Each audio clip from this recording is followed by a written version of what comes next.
नमस्कार दोस्तों, आज की खबर यूपी की राजनीति से जुड़ी हुई है, जहां बलिया जिले से हमारे विशेष संवाददाता अनिल कुमार के साथ सुभाषपा के राष्ट्रीय अध्यक्ष और यूपी सरकार के कैबिनेट मंत्री ओम प्रकाश राजभर ने एक बड़ा और धमाकेदार बयान दिया है। राजभर ने यूपी में अपने गठबंधन की पुख्ता जानकारी दी है, साथ ही बिहार चुनाव में अपनी रणनीति को लेकर भी बड़ी बातें कही। आइए विस्तार से जानते हैं उनकी राजनीति के नए रुख के बारे में। दरअसल ओम प्रकाश राजभर ने साफ कहा कि यूपी में बीजेपी के साथ हमारा गठबंधन कायम है और हमारे मंत्री पद को कोई खतरा नहीं है। लेकिन बिहार विधानसभा चुनाव की बात करें तो अगर एनडीए के साथ गठबंधन नहीं बना तो वो तीसरे मोर्चा खोलकर चुनाव लड़ेंगे और यह कोई मामूली बात नहीं है। राजभर ने यह भी स्पष्ट किया कि मंत्री पद का कोई लालच उनको नहीं है। जरूरत पड़ी तो पिछली बार की तरह इस बार भी वे मंत्री पद से इस्तीफा देने को तैयार है। कोई खतरा नहीं है। यूपी में तो गठबंधन है, बिहार में तो हम कहाँ कह रहे हैं कि हम गठबंधन नहीं करेंगे। हम तो चाह रहे हैं कि हम लोग पहली कोशिश है कि हम लोग एनडीए गठबंधन से मिलकर चुनाव लड़ें, क्योंकि 2007 में रोका गया कि रहने दीजिए मत लड़िए। फिर बाई इलेक्शन में ये कहा गया कि हम सीट हार जाएंगे, लड़ जाएंगे। तो फिर 2025 का जो चुनाव है उसमें भारतीय समाज पार्टी यदि बाई दबे अलायंस नहीं होता है तो फिर मोर्चा बना के तो लड़बे करेंगे। कोई असर नहीं हमको मंत्री पद की लालच नहीं रहती। पिछली बार देखा नहीं, रिजाइन दे के चले आए तो एकदम वो सब। हम चुनाव लड़ेंगे वहाँ गठबंधन से, बाई दबी बात नहीं बनती है तो हम लोग मोर्चा बना के चुनाव लड़ेंगे। यह बयान उनकी सियासी दूरदर्शिता और जुझारूपन को दर्शाता है। राजभर ने 2007 के अपने अनुभव का जिक्र करते हुए बताया कि उस समय बीजेपी ने उन्हें चुनाव लड़ने से मना किया था, लेकिन वे बिना गठबंधन के भी चुनाव लड़ने को तैयार थे। आज भी बिहार में तीसरे मोर्चे के गठबंधन की दिशा में वे कई छोटे दलों के साथ बात कर रहे हैं, जिसमें रणनीतिकार प्रशांत किशोर की जन स्वराज पार्टी भी शामिल है। इसका मतलब साफ है कि राजभर बिहार में अपने वोट बैंक को मजबूत करने के साथ यूपी के बाहर भी अपनी राजनीतिक पकड़ बनाना चाहते हैं, खासतौर पर पिछड़ा वर्ग और दलित समुदाय को केंद्र में रखकर।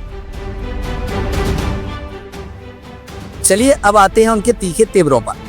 ओम प्रकाश राजभर ने समाजवादी पार्टी को लेकर ऐसी बात कही है जो राजनीतिक गलियारों में भूचाल ला सकती है। उन्होंने सपा को पिल्ला पिल्ला कहकर देशी कुत्तों की तरह भौंकने वाला बताया।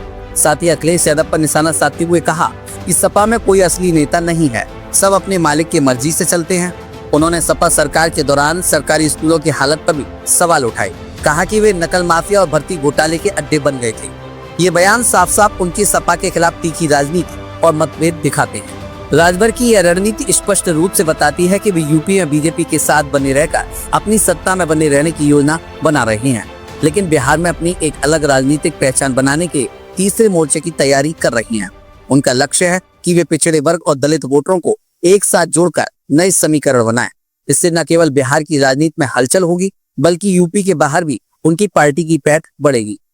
मंत्री पद से इस्तीफे की पेशकश राजभर की उस राजनीतिक दृढ़ता का प्रतीक है जो वे पद या सत्ता के लिए नहीं बल्कि जनहित और नीति के लिए राजनीति करते हैं। यह बात साफ कर देती है कि राजभर की नजर सिर्फ और सिर्फ अपने राजनीतिक एजेंडे पर है और वे इसे पूरा करने के लिए किसी भी कदम को उठाने के लिए तैयार नहीं है। अब ऐसे में राजनीतिक विश्लेषज्ञों की माने तो ओम प्रकाश राजभर का तीसरा मोर्चा बनाकर चुनाव लड़ने का फैसला बिहार की जातिगत और क्षेत्रीय राजनीति को पूरी तरह से बदल सकता है। पिछड़ा वर्ग और दलित वोटरों की अहमियत को देखते हुए यह उनका कदम बीजेपी और अन्य बड़े दलों के लिए एक चुनौती साबित हो सकता है, खासकर तब जब वे प्रशांत किशोर जैसे रणनीतिकारों के साथ हाथ मिला रहे हैं।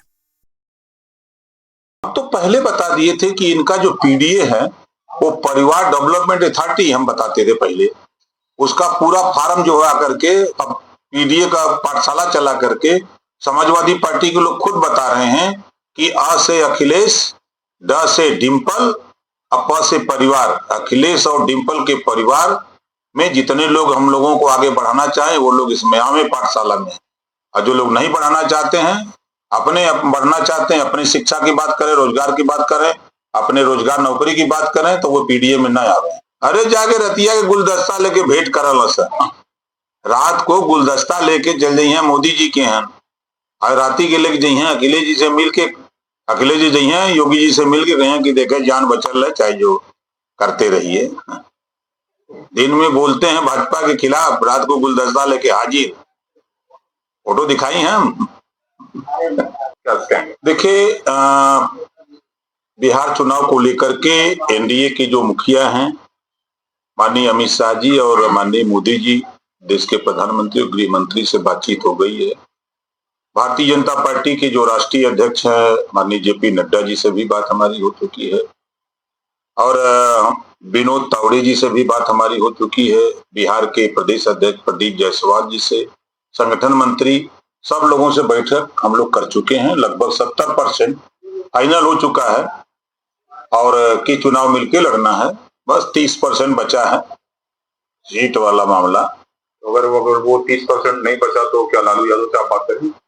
लालू का वहां का लालू बहुत चालू है कि जब तक सीटों का बंटवारा न हो जाए, फाइनल जब आ जाए तब उसको 100% कहा जाएगा। लालू जी एक बड़े नेता के रूप में देश में जाने जाते हैं।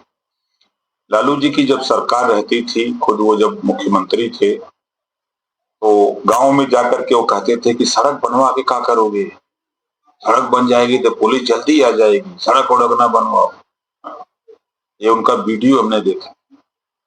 अब नीतीश जी 20 साल लगभग हो गया, 20 साल में जाके बिहार में जरा दौरा करिए, इतनी अच्छी अच्छी सड़कें बन गई, गांव स्तर तक सड़कें बन गई है। लालू जी के राज में स्थिति ये थी कि कोई मकान नहीं बना पाता था और आज 4 मंजिला लोग बना रहे हैं, कोई बोलने वाला नहीं। ये प्रगति है। और जिस सरकार बिहार में जाइए, हम तो 20 साल से जा रहे हैं, इस आरजेडी की सरकार को जंगल राज की संज्ञा दी जाती थी। जैसे यहाँ समाजवादी पार्टी की सरकार को गुंडों की सरकार कहते थे, वहां जंगल राज। इस पूरे सियासी खेल में राजभर अपनी पार्टी की साख को मजबूत कर यूपी से बिहार तक अपनी राजनीतिक पैठ को विस्तारित करना चाहते हैं।